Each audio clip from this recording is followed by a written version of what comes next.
서방님, 저는 바보가 아닙니다. 방금 보신 이 여인, 온 마을이 바보라고 불렀던 새댁입니다. 남편도 바보, 아내도 바보. 마을 사람들은 이 부부를 보며 웃었습니다. 저것들이 어찌 살려나 하면서요. 그런데 첫날 밤 방문이 닫히자 이 여인이 입을 열었습니다. 또박또박 한 글자도 흐트러짐 없는 목소리로. 서방님, 저는 바보가 아닙니다. 대체 이 여인에게 무슨 사연이 있었던 걸까요? 그리고 이 한마디가 어떻게 마을 전체를 뒤집어 놓았을까요? 지금부터 그 이야기를 들려드리겠습니다. 사연 시작 전 구독과 좋아요를 눌러주신다면 저에게는 큰 힘이 됩니다. 그럼 사연 시작합니다. 옛날, 아주 먼 옛날, 호랑이가 담배 피우던 시절 이야기입니다. 어느 산골 마을에 온 동네가 바보라고 부르는 사내가 하나 있었습니다. 이름은 칠복이. 이 칠복이라는 사내, 성품 하나는 참 좋았습니다. 누구한테든 인사 잘하고 거짓말을 할 줄 모르고 시키면 시키는 대로 하는 순한 사람이었거든요. 그런데 문제가 하나 있었습니다. 눈치가 없었어요. 그것도 보통 없는 게 아니라 남들이 속이는 걸 속이는 줄도 모를 만큼 없었습니다. 한 번은 이런 일이 있었어요. 칠복이가 장터에 쌀을 사러 갔습니다. 쌀 한 마를 살 돈을 꼬깃꼬깃 접어서 품에 넣고 아침 일찍 길을 나섰죠. 장터에 도착해서 쌀장수를 찾았습니다. 돈을 내밀었더니 쌀장수가 자루에 쌀을 담아 주었어요. 그런데 한 말이 아니었습니다. 어떻게 봐도 반말이었어요. 칠복이가 고개를 갸웃거렸습니다. 아니, 저는 한 말을 사려고 했는데. 그러자 쌀장수가 능청스럽게 말했습니다. 올해는 흉년이라 한 말이 원래 이 정도야. 모르고 있었구먼. 칠복이는 잠깐 생각했습니다. 그러더니 고개를 끄덕였어요. 아, 그런 겁니까? 몰랐습니다. 고맙습니다. 반만 받아들고 감사 인사까지 꾸벅하고 돌아왔습니다. 이게 한 번이 아니었어요. 이웃집 밭일을 하루 종일 해주고 품삯을 못 받은 적도 있었습니다. 그때도 괜찮습니다. 도와드린 건데 뭐려 하고 웃으면서 돌아왔죠. 이러니 마을 어디를 가든 칠복이 앞에는 항상 같은 말이 붙어 다녔습니다. 칠복이, 아, 그 바보? 그런데 이 칠복이한테 딱 한 가지 절대 양보 못하는 게 있었어요. 밭이었습니다. 마을 한쪽 구석에 있는 작은 밭 한 떼기. 크지도 않고 땅이 좋지도 않은 보잘것없는 밭이었습니다. 그런데 이 밭은 칠복이의 전부였어요. 돌아가신 아버지가 남겨준 유일한 재산이었거든요. 아버지는 병이 깊어 자리에 누운 마지막 날, 칠복이 손을 꼭 잡고 말했습니다. 칠복아, 이 밭만큼은 지켜라. 이게 내 전부다. 칠복이는 아버지의 손을 잡고 울면서 고개를 끄덕였습니다. 그날 이후로 이 밭은 칠복이한테 그냥 땅이 아니었습니다. 아버지의 유언이었고 아버지의 마지막 온기였어요.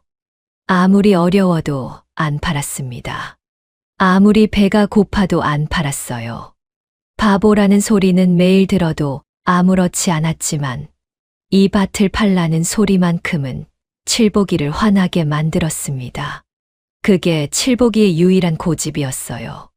그런데 말입니다. 이 마을에 칠복이 말고 한 사람이 더 있었습니다. 이 사람은 바보가 아니었어요. 오히려 너무 머리가 좋은 게 문제인 사람이었죠. 배좌수. 마을에서 가장 부유한 농장주였습니다. 겉으로 보면 인심 좋은 어른이었어요.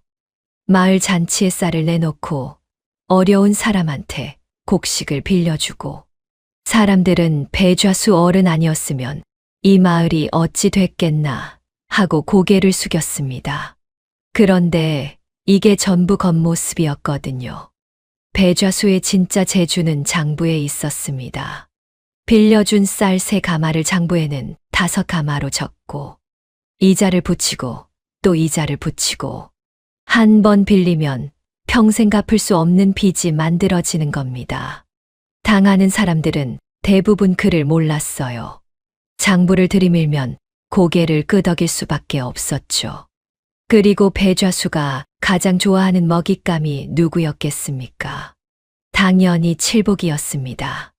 배좌수가 어느 날 칠복이를 불렀습니다. 칠복아, 농사 짓기 힘들지. 내가 쌀도 빌려주고 농기구도 빌려줄 테니 걱정 마라. 칠복이는 감동했습니다. 눈이 글썽거리면서 연신 고개를 숙였어요. 이렇게 좋은 분이 계시다니 정말 감사합니다. 배좌수는 속으로 웃었죠. 그때부터 칠복이의 빚은 눈덩이처럼 불어나기 시작했습니다. 석 달 전에 빌린 쌀 3가마가 어느새 6가마가 되어 있었고, 칠복이는 매일 배좌수네 밭에서 일했습니다. 새벽부터 저녁까지 쉬는 날 없이. 그런데 빚이 줄지 않았습니다. 아무리 일해도 빚은 그대로였어요. 칠복이도 이상하다는 건 느꼈지만 장부를 읽을 줄 모르니 의심조차 할 수가 없었습니다. 배좌수는 밤마다 장부를 넘기며 혼자 중얼거렸습니다. 이 바보 녀석, 평생 내 밑에서 벗어나지 못할 거다. 그런데 이때 배좌수도 몰랐습니다. 이 바보에게 곧 아내가 생긴다는 것을. 그리고 그 아내가 어떤 사람인지는 아직 아무도 몰랐습니다. 어느 날이었습니다. 마을 이장이 칠복이를 찾아왔어요. 칠복아, 너 장가 안 갈래? 칠복이는 손사래를 쳤습니다. 저 같은 바보한테 누가 시집을 오겠습니까? 이장이 웃으면서 말했습니다. 이웃 고을에 괜찮은 처자가 하나 있는데 몰락한 양반가 출신이라더라. 다만 좀 모자란 아이라고 하더구나. 칠복이는 고개를 갸웃거렸습니다. 모자라다뇨? 그래, 너처럼 좀 어수룩한 아이라는구나. 그래서 다른 데서 혼처가 안 잡힌다더라. 연희, 그게 그 여인의 이름이었습니다. 혼례 날이 잡혔습니다. 마을 사람들이 구경을 나왔어요. 수군수군, 킥킥. 바보가 바보를 만났네. 저 부부가 어찌 살려나. 배좌수도 혼례에 참석했습니다. 연희를 한번 훑어보더니 속으로 흡족한 웃음을 지었어요. 바보 부부라. 둘 다 내 소나귀에서 평생 벗어나지 못하겠구나. 혼례가 시작됐습니다. 칠복이는 연희를 보고 멀뚱멀뚱 서 있었고, 연희는 고개를 푹 숙인 채 멍한 표정으로 끄덕이기만 했습니다. 마을 사람들은 또 웃었죠. 저것 봐라. 꼭 어울리는 한 쌍이다. 해가 졌습니다. 하객들이 하나둘 돌아가고 마을이 조용해졌습니다. 신방에 2사람만 남았습니다. 촛불이 흔들렸어요. 칠복이는 어색하게 손만 만지작거렸습니다. 그런데 방문이 닫히자 맞은편에 앉은 연희의 눈빛이 달라지기 시작했습니다. 그리고 칠복이는 보았습니다. 낮에 혼례식에서 보았던 그 멍한 눈이 아니었습니다. 흐리멍덩하던 눈빛이 사라지고 그 자리에 또렷하고 깊은 눈빛이 칠복이를 똑바로 바라보고 있었습니다. 신방은 고요했습니다. 촛불 하나가 흔들리고 있었고 방 안에는 2사람의 숨소리만 들렸습니다. 칠복이는 한쪽 구석에 앉아 손만 만지작거리고 있었어요. 생전 처음 겪는 일이었으니까요. 뭐라고 말을 해야 할 것 같은데 무슨 말을 해야 할지 도통 모르겠는 겁니다. 맞은편에 연희가 앉아 있었습니다. 고개를 푹 숙인 채 꼼짝도 하지 않았어요. 시간이 흘렀습니다. 촛불이 한 번 더 흔들렸습니다. 그때였습니다. 연희가 천천히 고개를 들기 시작했어요. 칠복이는 무심코 연희를 바라봤습니다. 그리고 그 순간 숨이 딱 멈추었습니다. 눈이 달랐습니다. 낮에 혼례식에서 봤던 그 멍하고 흐릿한 눈이 아니었어요. 칠복이를 똑바로 바라보는 그 눈에는 또렷하고 깊은 빛이 가득 차 있었습니다. 칠복이가 당황해서 몸을 뒤로 뺐습니다. 그때 연희가 입을 열었어요. 느리고 어눌하던 말투가 아니었습니다. 또박또박 한 글자 한 글자가 분명한 목소리였습니다. 서방님, 저는 바보가 아닙니다. 칠복이의 입이 딱 벌어졌습니다. 지금 무슨 말씀을? 연희는 칠복이를 조용히 바라보며 말을 이었습니다. 놀라신 거 압니다. 하지만 들어주십시오. 오늘 밤 이 방 안에서만 드리는 말씀입니다. 칠복이는 아무 말도 못했습니다. 멍하니 연희를 바라볼 뿐이었어요. 연희가 천천히 자신의 이야기를 꺼내기 시작했습니다. 연희는 원래 양반가의 교수였습니다. 어릴 때부터 글을 깨쳤고 셈에도 밝았어요. 아버지가 글을 가르쳐주면 한 번 들으면 바로 알아들었고 어른들이 나누는 어려운 이야기도 귀동냥으로 척척 이해하는 아이였습니다. 그런데 부모가 일찍 세상을 떠났어요. 갈 곳이 없었습니다. 결국 친척인 숙모 댁에 맡겨졌죠. 처음에 숙모는 연희를 불쌍하게 여기는 듯 했습니다. 하지만 시간이 지나면서 분위기가 달라졌어요. 연희가 영리한 말을 할 때마다 숙모의 눈이 차가워졌습니다. 계집이 말이 너무 많다. 어른 앞에서 아는 척을 하면 못 쓴다. 처음에는 잔소리 정도였습니다. 하지만 점점 심해졌어요. 연희가 영리한 티를 낼수록 구박은 심해졌습니다. 어린 연희는 그제야 깨달았어요. 이 집에서 살아남으려면 똑똑한 티를 내면 안 된다는 것을. 그날부터 연희는 바보가 되었습니다. 말을 느리게 했어요. 눈빛을 흐리게 만들었습니다. 시키는 것만 하고 묻는 말에 멍하니 고개만 끄덕였어요. 그러자 신기한 일이 벌어졌습니다. 구박이 줄었어요. 숙모는 더 이상 연희를 경계하지 않았습니다. 쓸모는 없지만 해는 안 끼치는 아이로 여기고 그냥 방치했거든요. 연희는 그렇게 수년을 살았습니다. 겉으로는 바보, 속으로는 모든 걸 보고 듣고 기억하면서. 칠복이는 입을 다물지 못했습니다. 그러면 지금까지 다 연기였단 말이오? 연희가 고개를 끄덕였습니다. 그렇습니다. 그리고 서방님한테 시집 온 것도 제가 먼저 택한 겁니다. 예, 그걸 직접 택하셨다고요? 칠복이가 또 한 번 놀랐습니다. 연희는 숙모 댁에서 여러 혼처 이야기를 엿들었다고 했습니다. 바보 여자라는 소문이 퍼져 있으니 찾아오는 혼처들의 속셈은 대부분 같았어요. 바보면 부려먹기 좋겠다. 말 안 듣는 것보다 모자란 게 낫지. 그런 사람들 틈에서 칠복이에 대한 소문만 달랐습니다. 진짜 바보인데 착하기는 하다더라. 연희는 그 말을 듣고 생각했습니다.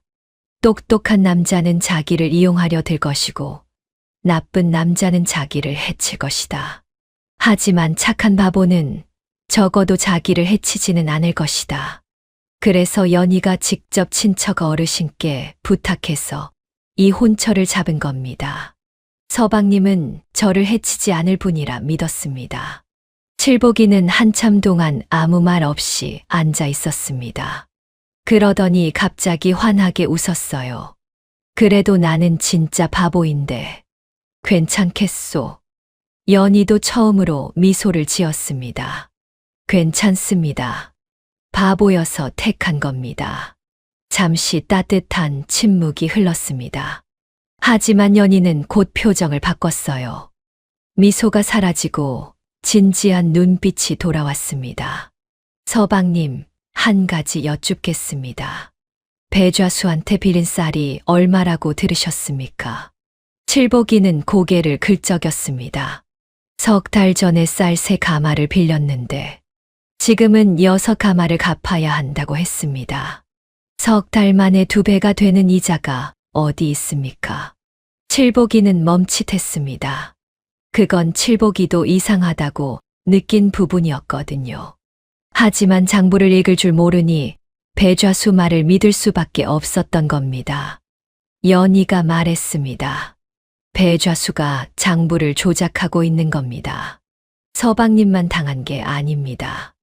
이 마을에서 배좌수에게 빌린 사람들 대부분이 같은 수법에 당하고 있어요. 연희는 혼례 전부터 이미 배좌수의 행태를 조사해둔 상태였습니다. 장터에서 들려오는 소문들을 하나하나 모아두었던 거예요. 저울이 이상하다는 이야기, 품삯을 떼먹는다는 이야기. 칠복이는 놀란 눈으로 연희를 바라봤습니다. 그걸 어떻게 해야 합니까? 연희가 또박또박 말했습니다. 지금 당장은 아무것도 하지 마십시오. 예, 아무것도 하지 말라뇨. 바보 부부 행세를 계속하는 겁니다. 저는 낮에 장터와 우물가를 다니면서 증거를 모으겠습니다. 배좌수가 우리를 바보로 보는 한 우리는 안전합니다. 연희가 칠복이의 눈을 똑바로 바라보며 말했습니다. 그게 지금 우리의 가장 큰 무기입니다. 칠복이는 한참을 생각했습니다. 어려운 말은 다 이해하지 못했을지도 모릅니다. 하지만 한 가지는 확실히 알았어요. 이 사람이 내 편이구나. 태어나서 처음이었습니다. 누군가가 자기 편에 서서 자기를 위해 싸워주겠다고 하는 게. 칠복이가 고개를 끄덕였습니다. 당신 말대로 하겠소. 그날 밤 2사람은 약속을 했습니다. 바깥에서는 여전히 바보 부부로 산다. 하지만 이 방 안에서만은 진실을 나눈다. 다음 날 아침이 밝았습니다. 연희는 다시 멍한 표정을 얼굴에 올렸습니다. 느릿느릿한 걸음으로 마을 우물가에 나타났어요. 아낙네들이 연희를 보더니 킥킥거렸습니다. 바보 새대고 왔다. 저 꼴로 살림은 할 수 있으려나. 연희는 멍하니 웃기만 했습니다. 하지만 연희의 귀는 이미 열려 있었습니다. 아낙네들이 나누는 모든 대화를 한 글자도 빠뜨리지 않고 듣고 있었죠. 바보 부부의 진짜 하루가 시작된 겁니다. 그날부터 연희의 이중생활이 시작되었습니다. 낮에 연희는 바보 새댁이었어요. 매일 아침 우물가에 나가 빨래를 했습니다. 느릿느릿 걸어가서 멍하니 앉아서 빨래를 하는 둥 마는 둥. 아낙네들이 옆에서 수다를 떨어도 끼어들지 않았어요.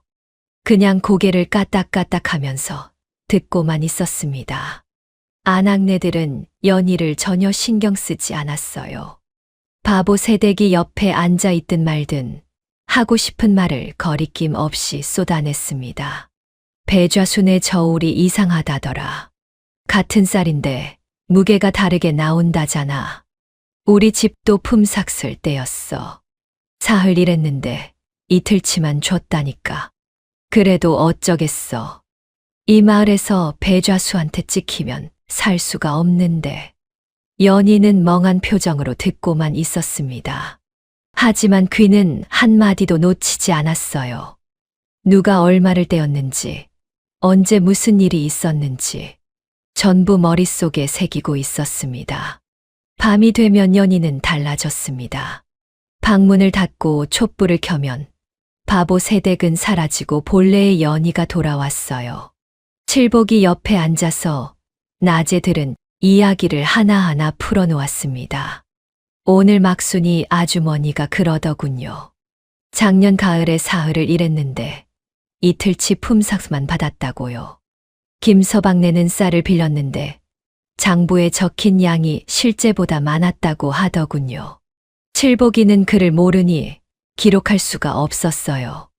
그래서 연희가 직접 작은 종이에 꼼꼼히 적어두었습니다. 누가 언제 얼마를 어떻게 당했는지 종이 한 장 한 장이 쌓여갔습니다. 장터에서도 연희의 귀는 열려 있었어요.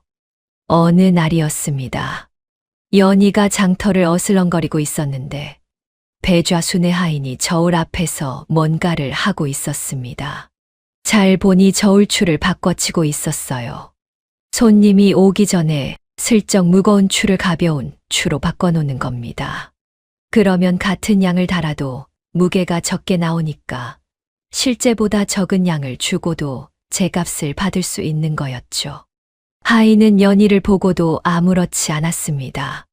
바보 새댁이 뭘 알겠습니까? 눈앞에서 버젓이 저울추를 바꿔치면서도 경계하지 않았어요. 연희는 멍하니 서서 구경하는 척했습니다. 그리고 자기가 가져온 물건을 일부러 그 저울에 달아보았어요. 역시나 무게가 달랐습니다. 다른 저울에서 달았을 때와 분명히 차이가 났어요. 연희는 속으로 고개를 끄덕였습니다. 물증 하나가 잡힌 겁니다. 이렇게 낮에는 바보, 밤에는 첩보원. 연희의 이중생활이 하루하루 이어졌습니다. 그런데 아무리 조심해도 사람이 실수를 안 할 수는 없는 법이었어요. 어느 날이었습니다. 연희가 우물가에서 빨래를 하다가 무심코 혼잣말을 했습니다. 낮에 들은 숫자들을 머릿속으로 정리하다가 입 밖으로 중얼거린 겁니다. 새 가마에 이자가 2배면 그 순간 뒤에서 인기척이 났어요. 돌아보니 배좌수의 첩이 서 있었습니다. 어머, 새댁이 뭐라고 했어? 연희의 등줄기가 서늘해졌습니다. 하지만 연희는 금방 멍한 표정을 지었어요. 예, 뭐라고요? 아까 뭐라고 중얼거린 것 같은데. 아, 빨래가 3번이면 되나 하고요. 배좌수의 첩은 고개를 갸웃거렸습니다. 뭔가 이상하다는 듯이 연희를 한참 바라보았어요. 그래? 내가 잘못 들었나? 첩은 돌아가면서 배좌수에게 슬쩍 말했습니다. 칠복인의 새 색시가 좀 이상한 것 같은데요. 아까 셈을 하고 있었던 것 같아요. 배좌수는 코웃음을 쳤습니다. 바보가 바보를 만났는데 뭐가 이상해? 신경 쓰지 마라. 첩은 고개를 끄덕였지만 찜찜한 기색이 완전히 사라지지는 않았습니다. 그날 밤 칠복이에게서 이 이야기를 전해 들은 연희는 긴장했습니다. 위험했어요. 한순간의 방심이 모든 걸 무너뜨릴 뻔했습니다. 연희는 다음 날 일부러 장터에서 한바탕 소동을 벌였습니다. 동전을 떨어뜨리고는 한참을 허둥지둥 찾아 헤맸어요. 엉뚱한 곳을 뒤지고 지나가는 사람한테 물어보고 결국 발밑에 있는 동전을 못 찾아서 옆 사람이 집어줬습니다. 마을 사람들이 배를 잡고 웃었어요. 하하, 역시 바보 새댁이라니까. 발밑에 있는 것도 못 찾다니. 배좌수의 첩도 이 광경을 봤습니다. 그리고 고개를 저었어요. 내가 잘못 들었나 보다. 의심이 거쳤습니다. 연희는 속으로 가슴을 쓸어내렸습니다. 위기는 넘겼지만 다시는 방심해서는 안 된다는 걸 뼈저리게 느꼈어요. 그리고 연희는 한 가지 결심을 했습니다. 혼자서만 증거를 모으는 건 한계가 있다. 같은 피해를 입은 사람들을 모아야 한다.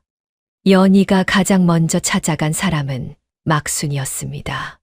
마을 외곽에 사는 과부였어요. 배좌수 내에서 품삯 일을 했는데 여러 차례 품삯 쓸 때인 사람이었습니다. 하지만 과부 혼자 힘으로 배좌수에게 대들 수는 없으니 이를 악물고 참고 사는 거였죠. 연희가 막순이를 찾아갔습니다. 물론 바보 행세를 유지한 채로요. 처음에 막순이는 경계했습니다. 바보 새댁이 왜 나를 찾아온 거지? 그런데 연희가 조심스럽게 품삯 이야기를 꺼냈어요. 그것도 날짜와 금액까지 정확하게. 막순이의 눈이 커졌습니다. 새댁이, 그걸 어떻게 아는 거야? 연희가 살짝 눈빛을 바꿨습니다. 바보의 눈이 아니었어요. 아주머니, 저는 바보가 아닙니다. 그리고 배좌수에게 당한 건 아주머니만이 아닙니다. 막순이는 한참 동안 말을 잇지 못했습니다. 놀라움과 의심이 뒤섞인 표정이었어요. 하지만 연희가 모아둔 증거들을 하나하나 보여주자 막순이의 표정이 변했습니다. 의심이 사라지고 그 자리에 뭔가 뜨거운 것이 차올랐어요. 새댁이 바보가 아니었구먼. 연희가 막순이의 손을 잡았습니다. 아주머니, 이건 저만 아는 걸로 해주셔야 합니다. 아직 때가 아닙니다. 막순이가 고개를 끄덕였습니다. 그날 이후 연희의 편은 1명에서 2명이 되었습니다. 그리고 막순이를 통해 또 다른 피해자가 연결되었어요. 배좌수를 미워하면서도 입을 다물고 살던 사람들이 하나둘 연희 곁으로 모이기 시작한 겁니다. 하지만 배좌수도 가만히 있지 않았습니다. 그가 다음으로 노린 것은 칠복이의 마지막 재산, 아버지가 남긴 그 밭이었습니다. 배좌수가 움직였습니다. 더 이상 천천히 빚을 불려가며 기다릴 생각이 없었어요. 이번에는 확실하게 칠복이의 마지막 재산을 손에 넣으려 했습니다. 어느 날 배좌수가 칠복이를 자기 집으로 불렀습니다. 방 안에 장부가 펼쳐져 있었어요. 배좌수가 장부를 칠복이 앞으로 밀어놓으며 말했습니다. 칠복아, 여기 봐라. 내 빚이 이만큼이다. 칠복이는 장부를 내려다봤습니다. 하지만 그를 모르니 무슨 뜻인지 알 수가 없었어요. 그저 먹으로 빼곡하게 적힌 글자들이 보일 뿐이었습니다. 배좌수가 손가락으로 장부를 톡톡 짚으며 말했습니다. 쌀, 농기구, 이자까지 합치면 내가 갚아야 할 게 이만큼이야. 내 품삯으로는 10년을 일해도 못 갚는다.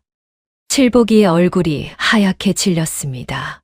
그러면 어떻게 하면 됩니까? 배좌수가 기다렸다는 듯이 말했습니다. 방법이 하나 있지. 내 밭을 넘겨라. 그러면 빚을 탕감해주마. 이게 너한테도 좋은 거야. 밭. 아버지가 남긴 그 밭. 칠복이의 손이 떨렸습니다. 그건 아버지가 남겨주신. 칠복아, 현실을 봐라. 빚은 갚아야 하는 거야. 밭 하나 넘기면 깨끗해지는 걸. 뭘 그리 고민하나? 칠복이는 아무 대답도 하지 못했습니다. 고개를 숙인 채 집으로 돌아왔어요. 그런데 배좌수는 여기서 멈추지 않았습니다. 며칠 뒤부터 마을에 이상한 소문이 돌기 시작했어요. 칠복이가 배좌수 어른한테 빌린 빚을 안 갚는다더라. 빌릴 때는 굽신거리더니 갚을 때는 모른 척이래.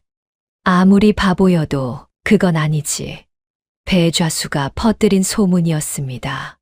효과는 즉각적이었어요. 마을 사람들이 칠복이를 피하기 시작했습니다.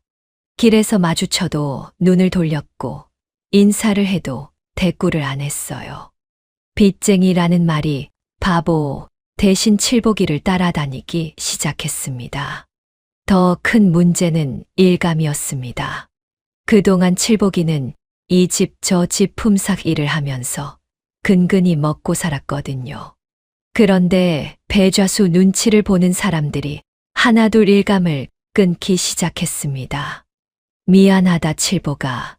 올해는 일손이 넉넉해서. 다음에 부를게. 다음은 오지 않았습니다.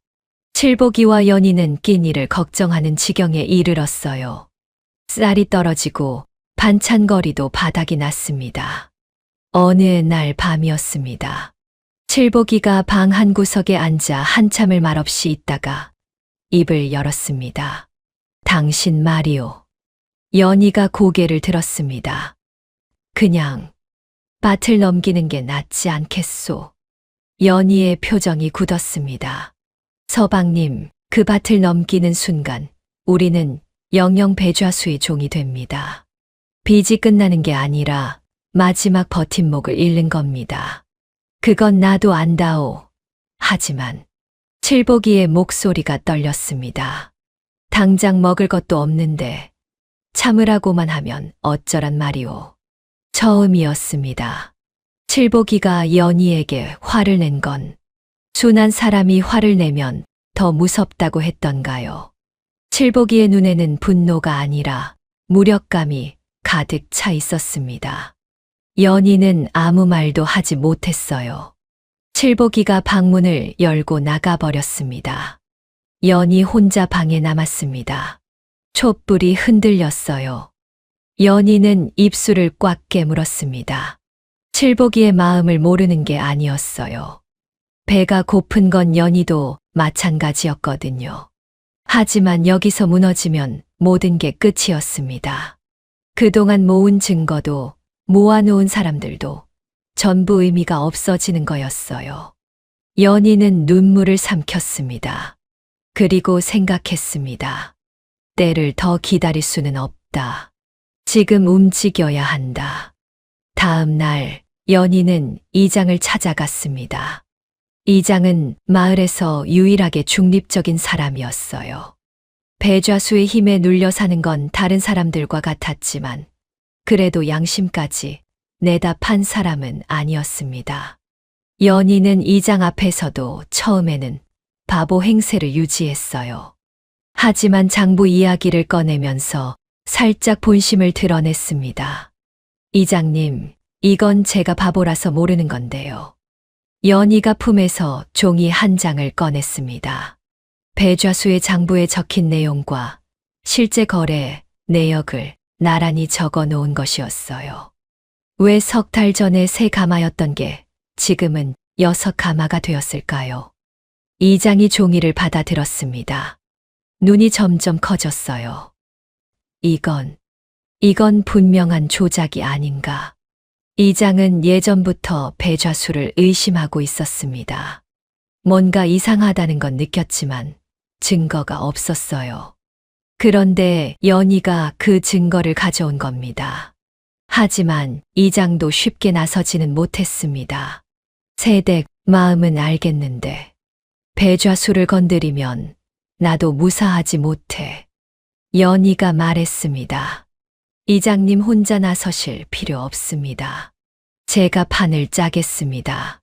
이장님은 때가 되면 증인이 되어 주시기만 하면 됩니다. 이장은 한참을 고민했습니다. 연희의 눈을 들여다봤어요. 바보의 눈이 아니었습니다. 알겠네. 이장이 고개를 끄덕였습니다. 그날 밤 연희는 집으로 돌아와 칠복이를 기다렸습니다. 칠복이가 돌아왔어요. 어제 화를 내고 나간 게 미안했는지 문 앞에서 한참을 서성이다 들어왔습니다. 연희가 먼저 입을 열었습니다. 서방님, 밭을 넘기겠다고 하십시오. 칠복이가 고개를 번쩍 들었습니다. 뭐라고요? 배좌수한테 가서 밭을 넘기겠다고 하십시오. 단, 조건을 하나 거십시오. 조건이라뇨? 마을 어른들 앞에서 공개적으로 문서를 쓰겠다고 하십시오. 이렇게 큰일은 증인이 있어야 한다고요. 칠복이는 연희를 물끄러미 바라봤습니다. 그러면 배좌수는 자기가 이겼다고 생각할 겁니다. 바보가 스스로 걸어 들어온다고요. 그게 우리의 함정입니다. 칠복이는 한참을 말없이 앉아 있었습니다. 그러더니 조용히 물었어요. 당신을 믿으면 되는 거요? 연희가 고개를 끄덕였습니다.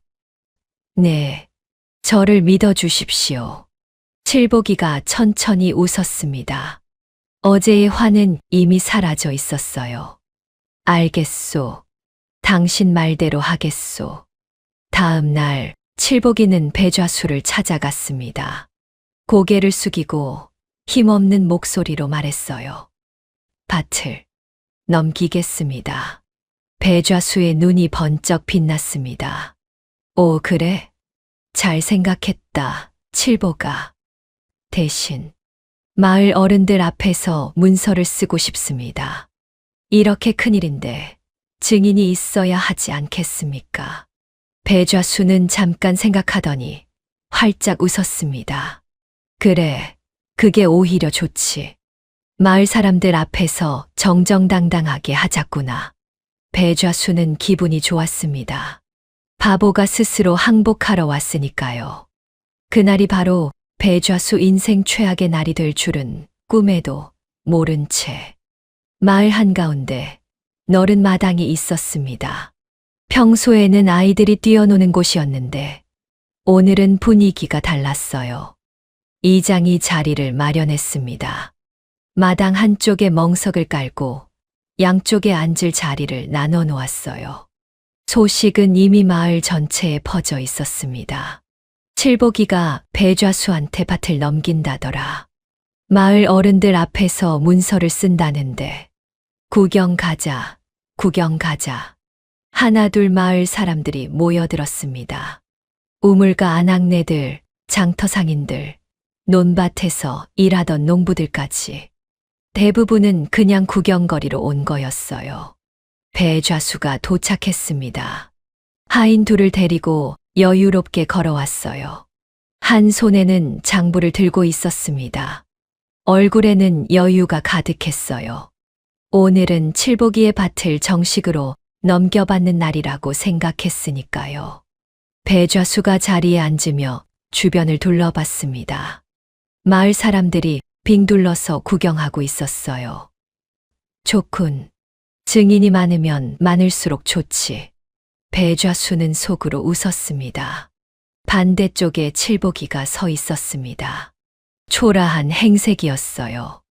고개를 숙이고 어깨가 축 처져 있었습니다. 그 뒤에 연희가 앉아 있었어요. 멍한 표정으로 바닥만 보고 있었습니다. 아무도 연희를 신경 쓰지 않았어요. 이장이 자리를 정리하고 입을 열었습니다. 오늘 칠보기가 배좌수 어른께 반문서를 넘기는 자리입니다. 양쪽 다 할 말이 있으면 하시오. 배좌수가 먼저 일어났습니다. 장부를 펼쳐 들고 마을 사람들을 둘러보며 말했어요. 여러분, 내가 이 칠보기를 얼마나 도와줬는지 다 아시지 않습니까? 쌀도 빌려주고 농기구도 빌려주고 일자리도 줬습니다. 그런데 빚은 안 갚고 이제 와서 밭이라도 넘기겠다고 하니 제가 받아주는 겁니다. 배좌수가 장부를 높이 들어 보였습니다. 여기 다 적혀 있습니다. 얼마를 빌렸고 얼마가 남았는지 한 푼도 틀림없이 기록해 두었소. 마을 사람들 일부가 고개를 끄덕였습니다. 배좌수는 이 마을의 어른이었으니까요. 그 말을 의심하는 사람은 별로 없었어요. 분위기는 완전히 배좌수 쪽이었습니다. 칠보기는 고개를 숙인 채 서 있었어요. 손이 떨리고 있었습니다. 이대로면 밭을 넘기고 끝나는 거였습니다. 그때 칠보기가 입을 열었어요. 떨리는 목소리였습니다. 저는 바보라서 장부를 잘 모릅니다. 마을 사람들이 칠보기를 바라봤습니다. 그래서 제 아내가 대신 말해도 되겠습니까? 웅성웅성. 바보 색시가 뭘 안다고. 저 멍한 새댁이? 배좌수도 코웃음을 쳤습니다. 그래, 좋다. 바보끼리 뭔 말을 하려는지 드러나 보자. 마을 사람들 사이에서 킥킥 웃음이 새어나왔어요. 연희가 천천히 일어났습니다. 여전히 고개를 숙이고 있었어요. 마을 사람들은 별 기대 없이 바라봤습니다. 바보 새댁이 뭘 하겠나 하는 표정이었죠. 그런데 연희가 고개를 들었습니다. 그 순간 마당의 공기가 달라졌어요. 멍하고 흐리던 눈이 아니었습니다. 또렷하고 깊고 차분한 눈빛이 배좌수를 똑바로 바라보고 있었습니다. 마을 사람들이 멈칫했어요. 연희가 입을 열었습니다. 느리고 어눌하던 말투가 아니었어요. 또박또박 한 글자 한 글자가 분명한 목소리였습니다. 배좌수 어른, 한 가지만 여쭙겠습니다. 마당이 조용해졌습니다. 웃음이 멈추었어요. 저 새댁이? 목소리가 왜 저래? 마을 사람들이 수군거렸지만 연희는 개의치 않았습니다. 석 달 전에 쌀 3가마를 빌렸는데 지금 6가마를 갚아야 한다고 하셨습니다. 어느 장사치가 3달 만에 2배 이자를 매깁니까? 배좌수의 미소가 살짝 굳었습니다. 원래 그렇게 약조했다. 그 약조 문서를 보여주십시오. 배좌수가 장부에서 문서를 꺼내 내밀었습니다. 여유를 되찾으려는 듯 손짓이 크었어요. 연희가 문서를 받아들었습니다. 한참을 들여다보더니 고개를 들었어요. 이 문서의 날짜가 올해 3월로 되어 있습니다. 그래서 서방님이 쌀을 빌린 건 작년 10월입니다. 약조 문서라면 빌린 날에 쓰는 것이 당연한데 왜 반년이나 지나서 작성되었습니까? 마당이 술렁였습니다. 이 문서는 빌린 날에 쓴 게 아닙니다. 나중에 만든 겁니다. 배좌수의 얼굴에서 여유가 사라지기 시작했어요. 연희가 멈추지 않았습니다. 2번째입니다. 배좌수 어른댁에 저울 이야기를 하겠습니다. 마을 사람들의 눈이 커졌어요. 저는 직접 같은 물건을 배좌수 어른댁 저울과 장터의 다른 저울에 달아보았습니다. 무게가 달랐습니다. 배좌수 어른댁 저울로 달면 가볍게 나옵니다. 웅성거림이 점점 커졌습니다. 그러니까 같은 양을 받아가도 실제로는 적게 주고 있었다는 뜻입니다. 배좌수가 말을 끊으려 했습니다. 인연이 헛소리를. 하지만 연희가 더 빨랐어요. 3번째입니다. 연희가 마을 사람들을 향해 돌아섰습니다. 여기 계신 막순이 아주머니. 작년 가을에 배좌수 어른댁에서 사흘을 일하셨습니다. 하지만 품삯은 이틀치만 받으셨죠. 막순이가 움찔했습니다. 마을 사람들의 시선이 막순이에게 쏠렸어요. 막순이는 한참을 망설이다가 천천히 고개를 끄덕였습니다. 맞아. 사흘 일하고 이틀치만 받았어. 연희가 다른 사람을 가리켰습니다. 박서방. 올해 봄에 논의를 닷새 하셨는데 나흘치 품삯만 받으셨습니다. 박서방도 고개를 끄덕였어요. 이복돌 아저씨도 마찬가지입니다. 이복돌이 입술을 꽉 깨물며 고개를 끄덕였습니다. 마당의 분위기가 완전히 뒤집어졌어요. 아까까지 배좌수 편이었던 사람들이 이제는 배좌수를 향해 차가운 눈빛을 보내고 있었습니다. 그때 이장이 자리에서 일어났습니다. 내가 한마디 하겠소. 마당이 다시 조용해졌어요. 나도 이 장부를 직접 살펴보았소. 내가 이장으로서 확인한 바, 이 장부에는 분명한 조작의 흔적이 있소. 날짜가 맞지 않고 금액이 맞지 않소. 이장의 증언은 결정타였습니다. 마을 사람들 사이에서 야유가 터져 나왔어요. 배좌수, 이게 사실이오. 우리도 당한 거 아니오? 장부를 조작하다니. 배좌수의 얼굴이 불그락 변했습니다. 입을 열었다 닫았다를 반복했어요. 변명을 하려 했지만 무슨 말을 해도 쏟아지는 증거와 증언을 막을 수 없었습니다. 하인 둘은 이미 슬금슬금 뒤로 빠져 있었어요. 배좌수가 결국 무릎을 꿇었습니다. 알았다. 알았어. 배좌수가 떨리는 손으로 장부에서 칠보기의 빈 문서를 꺼냈습니다. 찢었습니다. 빚은 없던 걸로 하마. 쌀 10가마도 돌려주겠다. 마을 사람들이 환호했어요. 칠보기는 연희의 손을 꼭 잡았습니다. 드디어 끝났다. 칠보기는 그렇게 생각했을 겁니다. 하지만 연희는 웃지 않았습니다.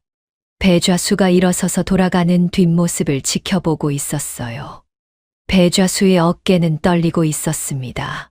주먹을 꽉 쥐고 있었어요. 그리고 돌아서는 순간 연희는 배좌수의 눈을 봤습니다. 굴복한 사람의 눈이 아니었어요. 이를 악물고 도끼를 품은 눈이었습니다. 연희의 얼굴에서 안도가 사라졌습니다. 그날 밤 연희가 칠복이에게 말했습니다. 서방님, 아직 끝난 게 아닙니다. 칠복이가 놀란 눈으로 연희를 바라봤어요. 무슨 말이오? 빈 문서도 찢었고 쌀도 돌려받기로 했는데 배좌수의 눈을 보셨습니까?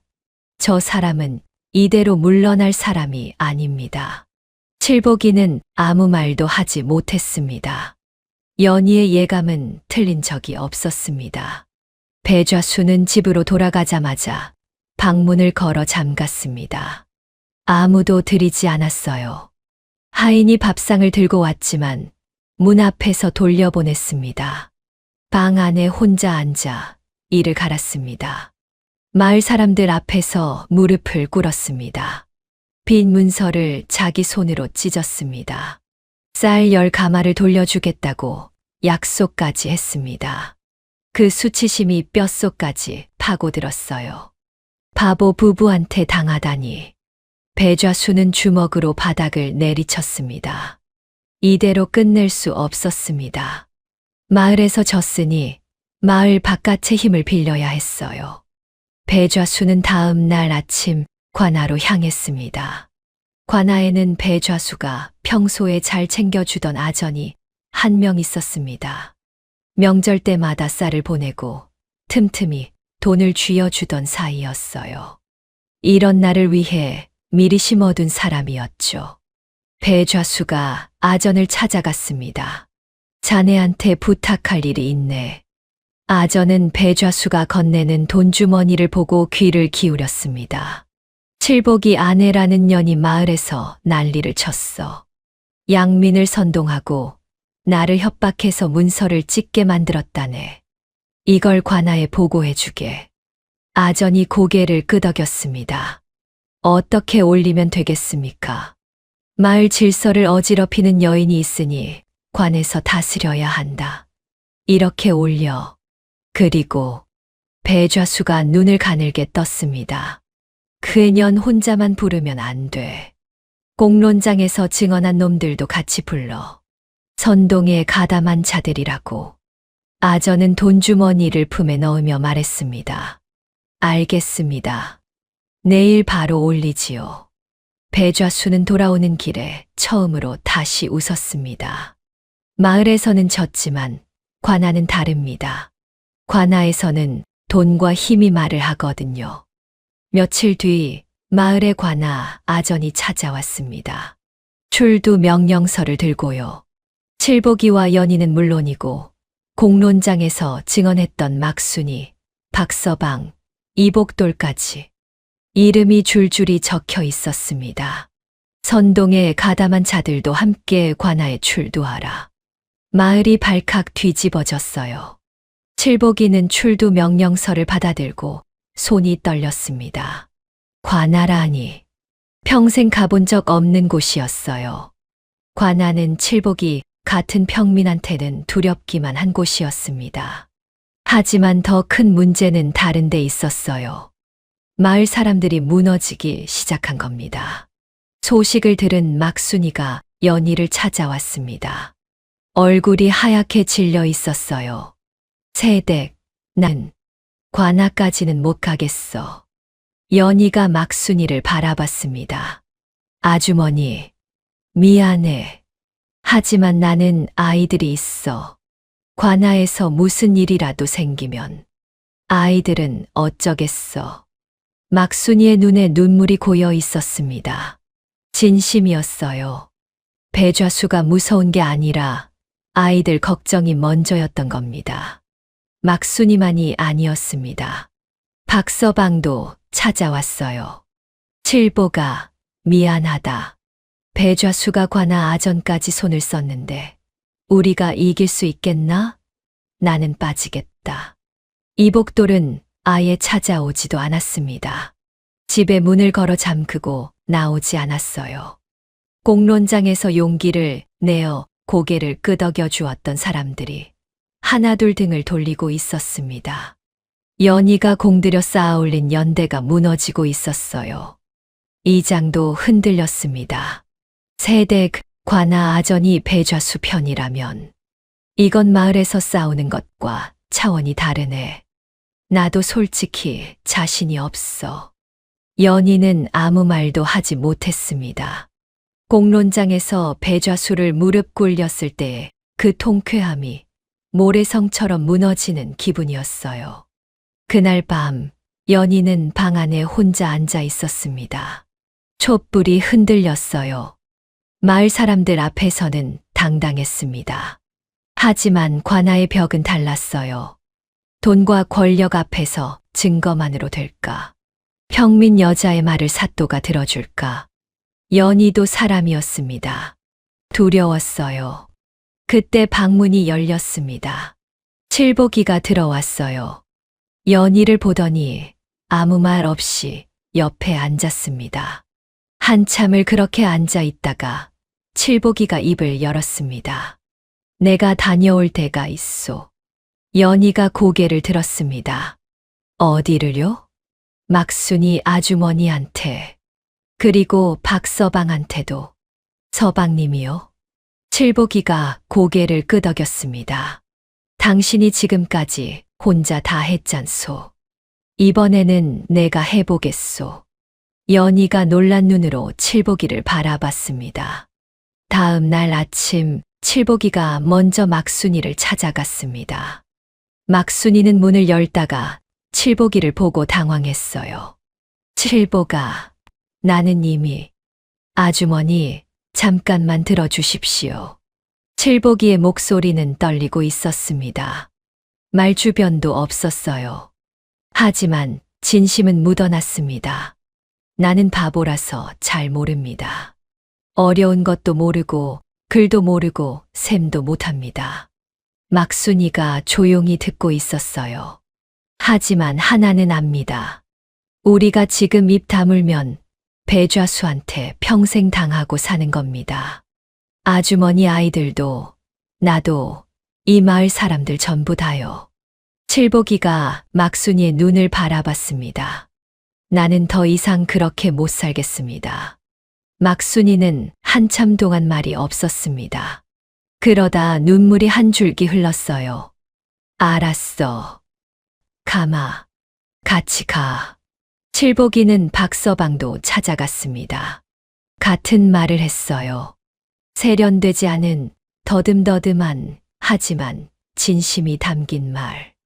박서방도 결국 고개를 끄덕였습니다. 이복돌은 끝내 문을 열지 않았습니다. 하지만 칠복이는 문 앞에 서서 말했어요. 이복돌 아저씨, 안 나오셔도 됩니다. 그래도 우리는 갑니다. 문 안쪽에서 한숨 소리가 들렸습니다. 칠복이는 마지막으로 이장을 찾아갔습니다. 이장은 마루에 앉아 멍하니 마당을 바라보고 있었어요. 칠복이를 보더니 한숨을 쉬었습니다. 칠복아, 이장님, 저 같은 바보도 옳고 그름은 압니다. 칠복이가 고개를 숙였습니다. 함께 서주십시오. 이장이 고개를 천천히 끄덕이며 말했습니다. 그래, 같이 가자. 그날 밤 연희는 칠복이가 해낸 일을 듣고 한참 동안 아무 말도 하지 못했습니다. 바보라서 말 주변이 없는 사내가, 남들 앞에 서는 것조차 어색해하던 사내가 한 집 한 집 찾아다니며 사람들의 마음을 다시 모은 겁니다. 연희는 그제야 자기가 왜 이 사람을 택했는지 다시 한번 느꼈습니다. 연희가 마음을 다잡았어요. 사람이 모였으니 이제 전략을 짜야 했습니다. 연희는 밤새 생각했습니다. 관아 아전이 배좌수 편이라면 아전을 상대하면 안 됩니다. 아전 위에 있는 사또를 직접 움직여야 합니다. 그러려면 배좌수의 장부 조작뿐만 아니라 아전이 뇌물을 받고 허위 보고를 올렸다는 것까지 밝혀야 했어요. 사또 입장에서 생각해보면 자기 밑에 아전이 뇌물을 받았다는 건 사또 본인의 체면 문제입니다. 이걸 덮으면 사또도 연루되는 거니까요. 사또가 스스로 칼을 들게 만들어야 했습니다. 문제는 증거였어요. 아전이 뇌물을 받았다는 걸 어떻게 증명하느냐. 연희가 떠올린 사람이 한 명 있었습니다. 배좌수의 하인. 공론장에서 배좌수가 망신을 당한 뒤 배좌수는 화풀이를 했어요. 하인들에게 온갖 구박을 퍼부었습니다. 결국 하인 하나가 견디다 못해 배좌수 곁을 떠났어요. 이 하인이 배좌수가 아전에게 돈을 건네는 걸 직접 봤을 가능성이 있었습니다. 연희가 칠복이에게 말했습니다. 서방님, 그 하인을 찾아주십시오. 칠복이가 고개를 끄덕였어요. 칠복이는 수소문 끝에 하인을 찾아냈습니다. 마을 외곽의 허름한 움막에서 지내고 있었어요. 배좌수에게 쫓겨난 뒤 갈 곳이 없었던 겁니다. 하인은 처음에 입을 다물었습니다. 나는 아무것도 몰라. 엮이기 싫어. 칠복이가 말했습니다. 형님, 나도 배좌수한테 당한 사람이요. 당신도 그렇지 않소. 하인이 칠복이를 바라봤어요. 배좌수가 관아 아전한테 돈을 준 거 보셨지요? 하인의 눈이 흔들렸습니다. 한참을 망설이다가 입을 열었어요. 봤어. 내가 직접 돈주머니를 들고 따라갔으니까. 배좌수가 아전한테 건네는 걸 바로 옆에서 봤어. 칠복이가 하인의 손을 잡았습니다. 관아에서 그 말을 해주실 수 있겠습니까? 하인은 오래 망설였습니다. 그래. 어차피 나도 배좌수한테 당할 대로 당한 사람이야. 해주지. 마지막 퍼즐이 맞춰졌습니다. 그날 밤, 연희는 모든 증거를 정리했습니다. 장부사본, 저울 비교 기록, 마을 사람들의 증언 목록, 그리고 하인의 증언. 빈틈없이 준비했어요. 관아로 향하는 날이 밝았습니다. 칠복이와 연희는 나란히 걸었습니다. 그 뒤로 막순이가, 박서방이, 이장이 따라 걸었어요. 칠복이가 걸으면서 물었습니다. 우리가 이길 수 있겠소? 연희는 한참을 걷다가 대답했습니다. 증거는 준비했습니다. 하지만 관아의 사또가 어떤 분이냐에 따라 말끝을 흐렸어요. 결과는 아무도 알 수 없었습니다. 하지만 돌아갈 수도 없었습니다. 관아의 문이 눈앞에 보였습니다. 관아 마당은 넓었습니다. 칠복이는 관아 문을 들어서면서 다리가 후들거렸어요. 태어나서 한 번도 와본 적 없는 곳이었습니다. 높은 담장 늘어선 기와지붕, 도포를 입은 아전들이 오가는 모습. 마을과는 완전히 다른 세상이었어요. 사또가 좌정에 있었습니다. 높은 자리에 앉아 양쪽을 내려다보는 눈빛이 차가웠어요. 이 사람이 오늘의 판결을 내릴 사람이었습니다. 한쪽에 배좌수가 앉아 있었습니다. 깨끗한 옷을 차려입고 여유로운 표정이었어요. 그 옆에 매수된 아전이 배석하고 있었습니다. 배좌수는 관아에 오니 오히려 편안해 보였어요. 여기는 자기 돈이 통하는 곳이라고 생각했으니까요. 반대쪽에 칠복이와 연희가 서 있었습니다. 초라한 행색이었어요. 칠복이는 고개를 숙이고 있었고 연희도 눈을 내리깔고 있었습니다. 그 뒤에 막순이, 박서방, 이장이 불안한 얼굴로 서 있었어요. 누가 봐도 배좌수 쪽이 압도적으로 유리해 보였습니다. 사또가 입을 열었습니다. 소장의 내용을 확인하겠다. 아전, 보고하라. 매수된 아전이 앞으로 나섰어요. 준비한 대로 읽어 내려갔습니다. 칠복의 안혜연이라는 여인이 마을 사람들을 선동하여 소란을 일으키고 양민 배좌수를 협박하여 문서를 강제로 훼손하게 하였습니다. 마을 질서를 크게 어지럽힌 바 관에서 다스려 주시기를 청합니다. 사또가 고개를 끄덕이더니 배좌수를 바라봤습니다. 원고, 할 말이 있으면 하라. 배좌수가 일어섰습니다. 억울한 표정을 지으며 말했어요. 사또 나으리 소인은 마을을 위해 평생을 바쳐온 사람입니다. 어려운 이웃에게 쌀도 빌려주고 농기구도 빌려주고 일자리도 만들어 주었습니다. 배좌수가 목소리를 떨며 말을 이었습니다. 그런데 이 여인이 나타나서 마을 사람들을 꼬드겨 소인을 마을 한복판에서 망신을 주고 협박하여 빈 문서를 찍게 만들었습니다. 배좌수가 연희를 가리켰어요. 게다가 이 여인은 본래 바보 행세를 해온 사기꾼입니다. 바보인 척 혼인을 하고 마을에 들어와 난리를 친 것입니다. 이런 여인을 관해서 다스려 주십시오. 사또가 연희를 바라봤습니다. 내가 바보 행세를 한 것은 사실이냐? 마당이 조용해졌어요. 모든 시선이 연희에게 쏠렸습니다. 막순이의 얼굴이 하얗게 질렸고 박서방은 고개를 숙였습니다. 분위기가 완전히 배좌수 쪽으로 기울어져 있었어요. 연희는 떨리는 다리를 꾹 눌렀습니다. 그리고 천천히 일어섰어요. 사또 나으리. 연희의 목소리는 떨리고 있었습니다. 하지만 눈은 사또를 똑바로 바라보고 있었어요. 바보 행세를 한 것은 사실입니다. 마당이 술렁였어요. 배좌수의 입꼬리가 올라갔습니다. 하지만 연희는 멈추지 않았습니다. 어릴 적 부모를 여의고 친척 댁에서 자랐습니다. 그 집에서 영리한 티를 내면 구박이 심해졌습니다. 저는 살아남기 위해 입을 다문 것뿐입니다. 사또의 눈빛이 미세하게 변했어요. 연희가 말을 이었습니다. 사또 나으리 살기 위해 바보 행세를 한 것이 죄라면 저는 벌을 받겠습니다. 연희가 한 박자 쉬었어요. 하지만 남의 재산을 빼앗으려고 장부를 속인 것은 죄가 아닙니까? 마당의 공기가 달라졌습니다. 사또가 몸을 앞으로 살짝 기울였어요. 장부를 속였다. 무슨 뜻이냐? 연희가 품에서 종이 묶음을 꺼냈습니다. 그동안 모아온 모든 증거였어요. 첫 번째입니다. 연희가 문서 하나를 사또 앞에 내밀었습니다. 이것은 배좌수가 제 서방에게 보여준 빚 약조 문서입니다.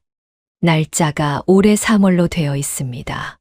하지만 서방님이 쌀을 빌린 것은 작년 10월입니다. 사또가 문서를 받아 살펴봤어요. 약조 문서라면 빌린 날에 작성하는 것이 당연합니다. 반년이나 지나서 작성된 이 문서는 빌린 날에 쓴 것이 아니라 나중에 꾸며낸 것입니다. 사또가 배좌수를 바라봤습니다. 배좌수, 이것이 사실이냐? 배좌수가 당황하며 말했어요. 그것은 나중에 정리하다 보니 날짜가 두 번째입니다. 연희가 끊었습니다. 석 달 전에 빌린 쌀 3가마에 6가마를 갚으라 하셨습니다. 석 달 만에 2배 이자를 매기는 것은 어떤 관례에도 없는 일입니다. 사또의 눈썹이 꿈틀했어요. 세 번째입니다. 연희가 또 다른 종이를 내밀었습니다. 저는 직접 같은 물건을 배좌수, 어른댁 저울과 장터의 다른 저울에 달아보았습니다.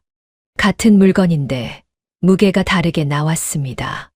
배좌수 어른댁 저울로 달면 가볍게 나옵니다. 사또가 종이를 받아들며 눈을 가늘게 떴습니다. 같은 양을 달아도 적게 나오니까 물건을 사는 사람은 제 값을 내고도 적은 양을 받게 됩니다. 마을 사람 여러 명이 이 저울로 피해를 보았습니다.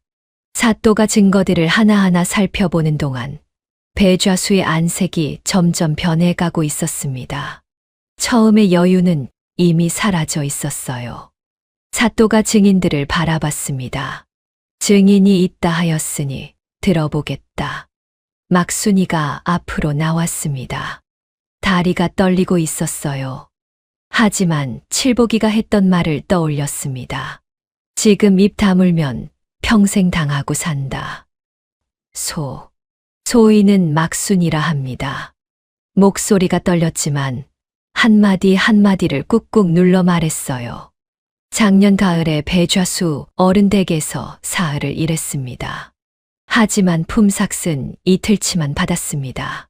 사또가 고개를 끄덕였습니다. 박서방이 나왔어요. 저도 마찬가지입니다. 닷새 일하고 나흘치만 받았습니다. 이장이 마지막으로 나섰습니다. 소희는 이 마을의 이장입니다. 이장으로서 직접 배좌수의 장부를 확인하였습니다. 날짜가 맞지 않고 금액이 맞지 않습니다. 분명한 조작이 있습니다. 증거와 증언이 쏟아지자 마당의 분위기가 완전히 기울었습니다. 하지만 배좌수는 아직 무너지지 않았어요. 이를 악물고 마지막 말을 내뱉었습니다. 이것은 모두 저 여인이 꾸며낸 것입니다.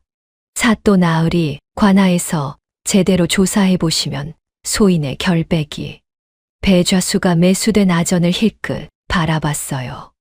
아전이 나서서 한마디 해주기를 기대하는 눈빛이었습니다. 바로 그때 연희가 입을 열었습니다. 사또 나으리, 한 가지만 더 여쭙겠습니다. 사또가 연희를 바라봤어요. 이 소장을 관아에 올린 것이 누구입니까? 사또가 대답했습니다. 아전 아무개가 보고를 올렸다. 연희가 고개를 들어 아전을 똑바로 바라봤습니다. 그 아전이 배좌수에게서 돈을 받은 사실을 나으리께서는 아십니까? 관아 마당이 얼어붙었습니다. 사또의 눈이 날카롭게 변했어요. 아전의 얼굴이 하얗게 질렸습니다. 배좌수도 순간 멈칫했어요. 예상 못한 공격이었습니다. 증인이 있습니다. 연희가 뒤를 돌아봤습니다. 마당 한 구석에서 한 사내가 천천히 걸어 나왔어요. 배좌수의 눈이 커졌습니다. 자기 밑에서 일하던 하인이었거든요. 하인이 사또 앞에 무릎을 꿇었습니다. 소희는 배좌수 밑에서 일했던 사람입니다. 하인의 목소리도 떨리고 있었어요. 하지만 멈추지 않았습니다. 며칠 전 배좌수가 관아에 아전 나으리를 찾아갔습니다. 소인이 직접 돈주머니를 들고 따라갔습니다. 배좌수가 아전 나으리에게 돈을 건네는 것을 바로 옆에서 보았습니다. 마당이 술렁였어요. 그 자리에서 소장 내용을 같이 의논하는 것도 들었습니다. 아전의 얼굴이 흑빛으로 변했습니다. 사또를 올려다봤어요. 사또의 눈이 아전을 향하고 있었습니다. 차갑고 무거운 눈이었습니다. 사또 입장에서 이건 단순한 마을 분쟁이 아니었어요. 자기 밑에 아전이 뇌물을 받고 허위 보고를 올렸다는 건 사또 본인의 체면과 직결되는 문제였습니다. 이걸 덮으면 사또 자신도 연루되는 겁니다. 아전. 사또의 목소리가 낮게 깔렸습니다. 사실이냐? 아전은 바닥에 엎드려 이마를 찧었습니다. 사또 나으리 소희는 사실이냐고 물었다. 아전이 벌벌 떨었어요. 더 이상 빠져나갈 구멍이 없었습니다. 죄를 지었습니다. 그 한마디에 모든 것이 끝났습니다. 아전이 뇌물을 인정한 순간 배좌수가 올린 소장 자체가 허위가 되었어요. 배좌수의 모든 주장이 신뢰를 잃었습니다. 배좌수의 얼굴에서 핏기가 빠졌습니다. 입을 열었다 닫았다를 반복했지만 더 이상 아무 말도 나오지 않았어요. 마지막 버팀목이었던 관아의 힘마저 무너진 겁니다. 사또가 한참 동안 침묵했습니다. 증거를 다시 한번 살펴보고 증인들을 다시 한번 바라보고 배좌수를 바라보고 아전을 바라봤습니다. 그리고 입을 열었습니다. 판결을 내리겠다. 마당이 숨을 죽였어요. 배좌수. 장부를 조작하여 양민의 재물을 부당하게 취하고 관아의 아전을 매수하여 허위 소장을 올린 죄. 사또의 목소리가 마당에 울렸습니다. 전 재산의 절반을 관아에 귀속한다. 부당하게 취한 재물은 원래 주인에게 돌려준다. 마을 내 모든 직책을 박탈하며 이 고을에서 추방한다. 배좌수가 털썩 주저앉았습니다. 다리에 힘이 풀린 거였어요. 아전, 뇌물을 받고 허위 보고를 올린 죄, 파직한다. 아전이 이마를 바닥에 박았습니다. 사또가 마지막으로 연희를 바라봤어요. 연희라 하였느냐? 예, 나으리. 바보 행세를 한 것은 살기 위한 방편이었으니 죄로 다스리지 않겠다. 연희가 고개를 숙였습니다. 칠복이의 빚은 모두 무효로 한다. 밭은 본래 주인의 것이다. 끝이었습니다. 배좌수가 끌려나갔습니다. 고을에서 쫓겨나는 신세가 된 거예요. 배좌수는 끌려가면서 연희를 돌아봤습니다. 하지만 이제는 도끼 어린 눈빛조차 남아있지 않았어요. 텅 빈 눈이었습니다. 아전도 끌려나갔습니다. 관아 마당에 남은 것은 칠복이와 연희, 그리고 함께 싸워준 사람들 뿐이었습니다. 칠복이가 연희를 바라봤어요. 눈에 눈물이 가득 고여 있었습니다. 당신이 아니었으면 말을 잇지 못했어요. 연희가 칠복이의 손을 잡았습니다. 서방님이 착한 분이 아니었으면 저도 이 용기를 내지 못했을 겁니다. 칠복이가 고개를 저었어요. 아니요. 어제 막순이 아주머니도, 박서방도, 이장님도 다들 당신 때문에 여기 온 거요. 연희가 고개를 저었습니다. 아닙니다. 그분들이 다시 마음을 돌린 건 서방님이 직접 찾아가셨기 때문입니다. 저 혼자였으면 못했을 일이에요. 칠복이가 웃었습니다. 연희도 웃었어요.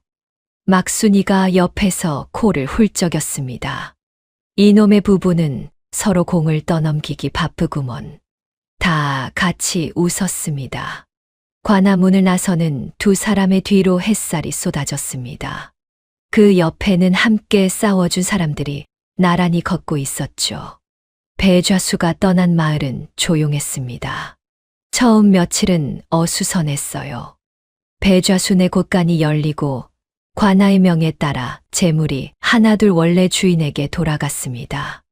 막순이는 떼인 품삯을 돌려받았어요. 받아든 손이 떨렸습니다. 얼마 안 되는 돈이었지만 그동안 억울했던 세월이 담겨 있었으니까요. 박서방도 이복돌도 마찬가지였습니다. 이복돌은 며칠을 망설이다가 칠복이를 찾아왔어요. 문 앞에서 한참을 서성이더니 칠복이가 나오자 고개를 푹 숙였습니다. 칠복아, 그때 문을 안 열어서 미안하다. 자네가 문 앞에서 한 말 다 들었어. 그런데도 나는 겁이 나서. 칠복이는 이복돌의 말이 끝나기도 전에 환하게 웃었습니다. 괜찮습니다. 아저씨도 어려우셨잖습니까? 지금 이렇게 와주신 것만으로도 고맙습니다. 이복돌이 코를 훌쩍였어요. 그게 칠복이었습니다. 원래부터 그런 사람이었어요. 달라진 게 있다면 하나. 이제 칠복이를 바보라고 부르는 사람이 없어졌다는 겁니다. 아니, 정확히 말하면 한 명 있긴 했어요. 칠복이 본인이었습니다. 어느 날 장터에서 누군가가 칠복이에게 물었습니다. 자네, 사실 바보가 아니었던 거 아닌가? 칠복이가 머리를 긁적이며 웃었어요. 아이고, 저는 진짜 바보 맞습니다. 다만 제 아내가 좀 똑똑할 뿐이죠. 옆에 있던 연희가 빙그레 웃었습니다. 연희는 더 이상 바보 행세를 하지 않았어요. 할 필요가 없어졌으니까요.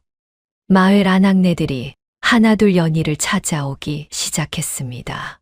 처음에는 쑥스러워하면서요.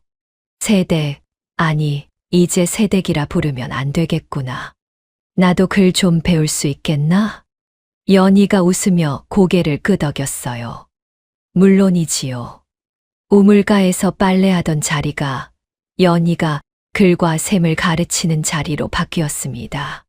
예전에는 연희가 멍하니 앉아 있으면 바보 세대고 왔다 하며 킥킥거리던 곳이었어요. 이제는 그 아낙네들이 나란히 앉아 연희가 하는 말에 고개를 끄덕이고 있었습니다. 누군가가 그 모습을 보며 말했어요. 우물가가 저렇게 조용한 건 처음이다. 이장이 칠복이 부부를 보면서 말했습니다. 이 마을에 저 부부가 온 게 복이었어. 어느 봄날이었습니다. 칠복이가 밭에서 일하고 있었어요. 아버지가 남겨준 그 작은 밭 지켜냈습니다. 아버지의 유언대로 끝까지 지켜낸 겁니다. 칠복이가 허리를 펴고 하늘을 올려다봤어요. 맑은 하늘이었습니다. 밭 가장자리에 연희가 앉아 있었습니다. 칠복이를 바라보고 있었어요. 칠복이가 돌아보며 환하게 웃었습니다. 연희도 웃었어요. 마을 사람들은 오래도록 이 부부 이야기를 전했습니다. 바보인 줄 알았던 남편과 바보 행세를 했던 아내. 그런데 정작 진짜 바보는 누구였을까요?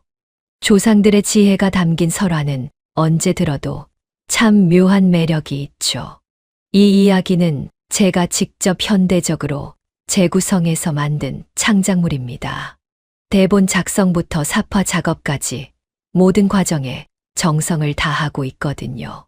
잊혀가는 우리 이야기를 계속 이어가겠습니다.